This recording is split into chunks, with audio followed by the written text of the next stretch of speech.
Andhra local, నేను మీ హేమమాలిని. రామాయణ మహాభారతాలు కేవలం ఇతిహాసాలు కాదు, మన చారిత్రక గ్రంథాలు అన్నవి హిందువులు బలంగా నమ్మే మాట. రామాయణ యుద్ధం, కురుక్షేత్ర మహాసంగ్రామం నిజంగా జరిగాయంటూ, ఇదిగో ఆధారాలంటూ ఎంతో మంది చరిత్రకారులు బయటపెట్టిన సందర్భాలు ఉన్నాయి. అయితే ఇవి కేవలం ఇతిహాసాలు మాత్రమే అంటూ కొట్టుపారేసే నాస్తికులు ఎంతో మంది ఉన్నారు.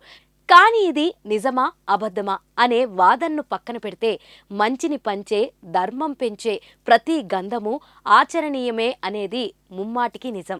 అయితే ఈనాటి ఇన్స్టాగ్రామ్ యుగంలో ఎంతో మంది పిల్లలకి రామాయణం, మహాభారతం గురించి తెలుసు.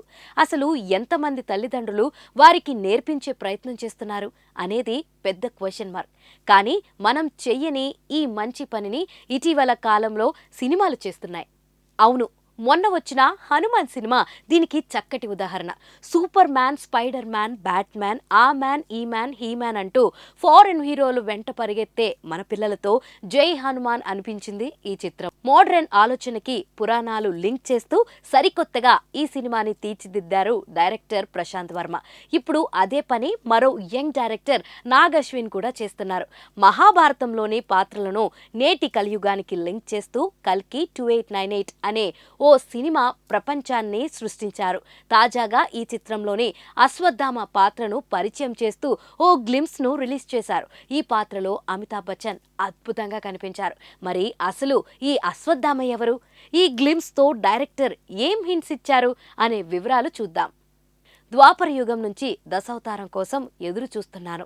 ద్రోణాచార్య తనయుణ్ణి, నా పేరు అశ్వత్థామ అంటూ ఈ గ్లింప్స్లో అమితాబ్ చెప్పుకొచ్చారు. ఈ వీడియోలో శివలింగానికి నమస్కరిస్తూ బిగ్ బి కనిపించారు. ఇంతలో ఓ కుర్రాడు, మీరు ఎవరు? ఈ గాయాలు ఎలా అయ్యాయి అంటూ అడుగుతూ ఉండగా ఆ శివలింగం మీద పడే నీటి చుక్కలు సడన్ గా ఆగిపోతాయి. అయితే వెంటనే పైకి లేచి, నా సమయం ఆసన్నమైంది, నా అంతిమ యుద్ధానికి సమయం ఆసన్నమైంది అంటూ అమితాబ్ చెప్తారు.